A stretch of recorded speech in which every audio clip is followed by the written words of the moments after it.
वंदे मातरम विद्यार्थी मित्रों, wisdom international e learning school में आप सभी का आज हार्दिक स्वागत है। आज का हमारा विषय है हिंदी। कक्षा 8 विषय हिंदी, विषयांग अंतरिक्ष परी सुनीता विलियम्स, भाग 4। लेखिका डॉक्टर कोकिला पारेख, साहित्य प्रकार जीवनी। विद्यार्थी मित्रों, हम इस जीवनी के 3 भाग का अभ्यास कर चुके हैं और आज हम इस पाठ के अंतिम चरण में है। तो इससे पहले हमने डॉक्टर कोकिला पारेख का जीवन परिचय प्राप्त किया। इसके बाद हमारे भारत की प्रथम महिला अंतरिक्ष यात्री कल्पना चावला का परिचय प्राप्त किया और उसी प्रकार प्रथम भारतीय अंतरिक्ष यात्री राकेश शर्मा का भी जीवन परिचय प्राप्त किया। और फिर बाद में अंतरिक्ष परी सुनीता विलियम्स, मतलब कि हमारा यह जो पाठ है जिसमें हमने सुनीता विलियम्स के बारे में संपूर्ण जानकारी प्राप्त की, जिसमें हमने देखा था कि 20 सितंबर 2007 को अहमदाबाद हवाई अड्डे पर अमेरिका से एक हवाई जहाज आ रहा था, जिसमें कौन था? उसमें था गुजरात का गौरव, भारत की शान और पूरे विश्व की बेटी अर्थात सुनीता विलियम्स।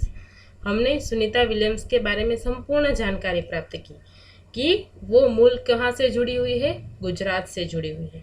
उनके पिताजी का नाम क्या था? दीपक भाई पंड्या, और माताजी का नाम था उर्सबाई बोने।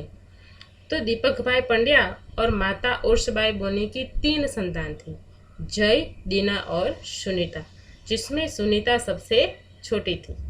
तो सुनीता को अपने घर में प्यार से क्या कहकर बुलाते थे? सुन्नी कहकर बुलाते थे। और नील आर्मस्ट्रॉन्ग को जब से उसने चांद की धरती पर उतरते देखा था, तब से अंतरिक्ष यात्री बनने का सपना उसने संजो कर रखा था। सुनीता विलियम्स की हाई स्कूल की शिक्षा कहाँ हुई थी? मैसाचुसेट्स में। और फिर उसके बाद वो सबसे पहले क्या बनी? पायलट बनी। और पायलट बनने के बाद सन 1998 में वो नासा जाने में सफल हुई और फिर नासा में वो कल्पना चावला के साथ अपने सुखद अनुभव को भी वो बताती है, जिसके बारे में हम पढ़ चुके हैं। उसके बाद सन 1998 में नासा में उसने क्या प्राप्त किया? प्रशिक्षण प्राप्त किया। और फिर प्रशिक्षण प्राप्त करने के समय उसने कौन कौन सी मुश्किलों का सामना किया, किस प्रकार अपने आप को अंतरिक्ष यात्रा के लिए तैयार किया, इसके बारे में संपूर्ण जानकारी हम अगले 3 भागों में प्राप्त कर चुके थे। उसके बाद 10 दिसंबर 2007 को अटलांटिस अंतरिक्ष यान से सुनीता स्पेस स्टेशन पर पहुंची और फिर वहां पर सुनीता विलियम्स का 6 महीने तक रहने का अनुभव भी हमने देख लिया। लेकिन वहां जाकर क्या करना ज़रूरी है, किस प्रकार वहाँ रहना चाहिए, उसके बारे में भी सुनीता अपने अनुभव हमें बताती है। उसके बारे में भी हमने जानकारी प्राप्त कर ली। लेकिन उसके बाद वो वहाँ जाकर क्या करती है, यह जानना भी ज़रूरी है। तो विद्यार्थी मित्रों, हमने यहाँ तक के पाठ का अभ्यास किया था।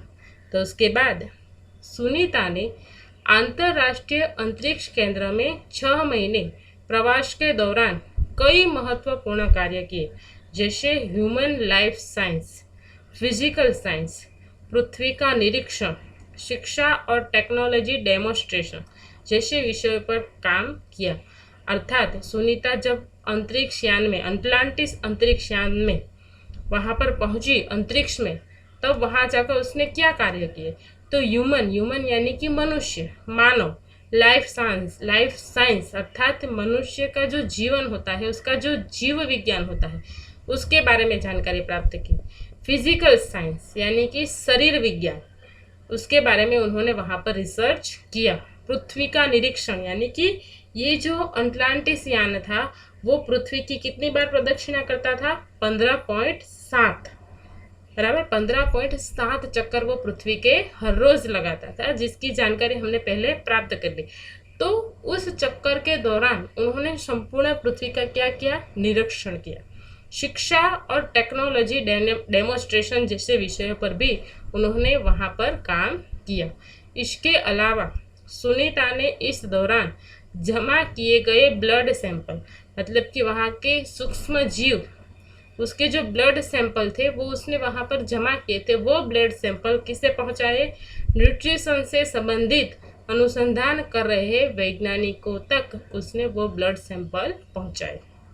सुनीता ने कहा, यहाँ पर सबसे बड़ी बात मुझे यह लगती है कि हमारी पृथ्वी कितनी शानदार है।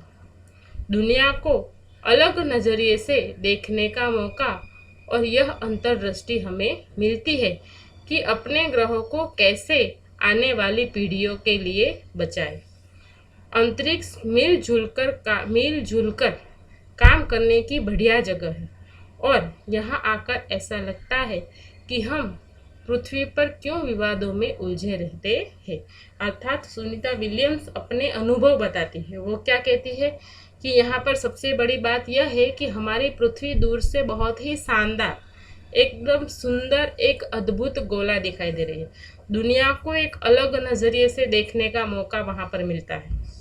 वो कहती है कि भविष्य में हमारे ग्रह को किस प्रकार बचाया जा सके ताकि आने वाली पीढ़ियों को कोई नुकसान न हो।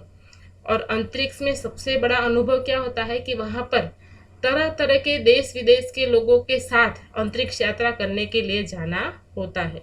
तो सबके साथ मिलजुल कर काम करने का बहुत ही बड़ा अनुभव वहाँ पर मिलता है और हमें लगता है कि हम ऐसे ही पृथ्वी पर विवादों में उलझे रहते हैं, क्योंकि अंतरिक्ष में कोई सरहदें नहीं है, वहाँ पर कोई बंटवारा नहीं है। अंतरिक्ष पूरे विश्व का है, लेकिन धरती पर चारों ओर सिर्फ और सिर्फ बंटवारा है और सरहदें हैं और लोग एक दूसरे के साथ विवादों में उलझे हैं।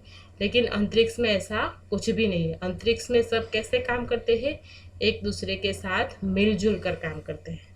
इसीलिए सुनीता विलियम्स कहती है कि वहाँ पर मिलजुल कर काम करने का बहुत ही अच्छा अनुभव हमें मिलता है। नई दिल्ली के अमेरिकी सेंटर में अंतरिक्ष यान जब भारत पर से गुजरा, तब वीडियो कॉन्फ्रेंसिंग के दौरान सवालों के जवाब देती सुनीता ने कहा कि यहाँ से विश्व सीमाओं में बटा नजर नहीं आता।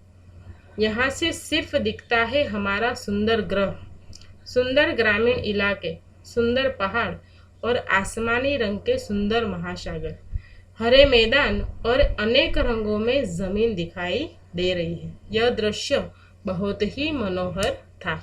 यानी कि अमेरिकी सेंटर से जो अंतरिक्ष यान भारतवर्ष से गुजरा, तब भारत के द्वारा वीडियो कॉन्फ्रेंसिंग हुई, किसके साथ? सुनीता विलियम्स के साथ। और तब उस वीडियो कॉन्फ्रेंसिंग में सुनीता विलियम्स क्या कहती है कि यहाँ से विश्व सीमाओं में बटा नजर नहीं आता। यानी कि यहाँ पर दूर से अंतरिक्ष से अगर पृथ्वी को देखो तो एक सुंदर ग्रह दिखाई देता है।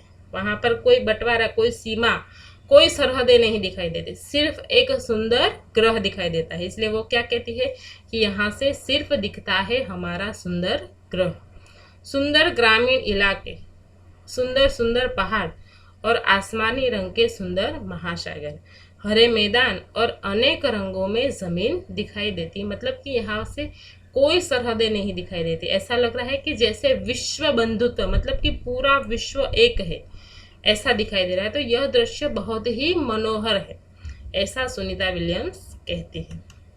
इसके बाद 19 जून 2007 को स्पेस शटल अटलांटिस सुनीता समेत 7 अंतरिक्ष यात्रियों को लेकर धरती की ओर रवाना हुआ।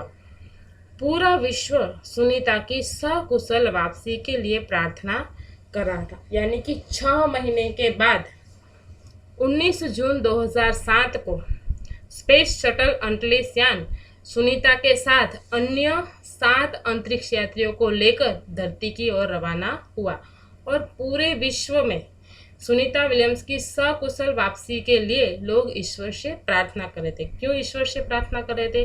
क्योंकि इसी प्रकार अंतरिक्ष से वापस लौटते समय हमने किसे खो दिया था? कल्पना चावला को। इसीलिए सबको डर था, एक तरह का भय था कि कहीं कल्पना चावला की तरह हम सुनीता विलियम्स को भी न खो दें। 194 दिन, 18 घंटे और 58 मिनट अंतरिक्ष में बिताकर रिकॉर्ड बनाकर सुनीता की वापसी 22 जून 2007 को हुई। यानी कि सुनीता सकुशल इस धरती पर मतलब कि भारत की भूमि पर वापस लौट आई। सुनीता के आश्चर्यजनक कार्य से भारतीयों और गुजरातियों का सर ऊंचा हुआ। हम कह सकते हैं कि यदि नारी को सर्वोच्च स्थान पर बिठाना है तो सुनीता की तरह साहसी और महत्वाकांक्षी बनना होगा। यानी कि सुनीता ने यह जो कार्य किया 194 दिन 18 घंटे और 58 मिनट अंतरिक्ष में रहकर उसने जो रिकॉर्ड बनाया, उससे गुजरातियों का सर कैसा हो गया, ऊंचा हो गया और नारी को सर्वोच्च स्थान पर उसने बिठाया। मतलब कि सुनीता विलियम्स से हमें बहुत ही प्रेरणा मिल सकती है। तो विद्यार्थी मित्रों, आज हमारा यह पाठ पूर्ण हुआ। इसके बाद का पाठ हम आगे के वीडियो में देखेंगे। धन्यवाद।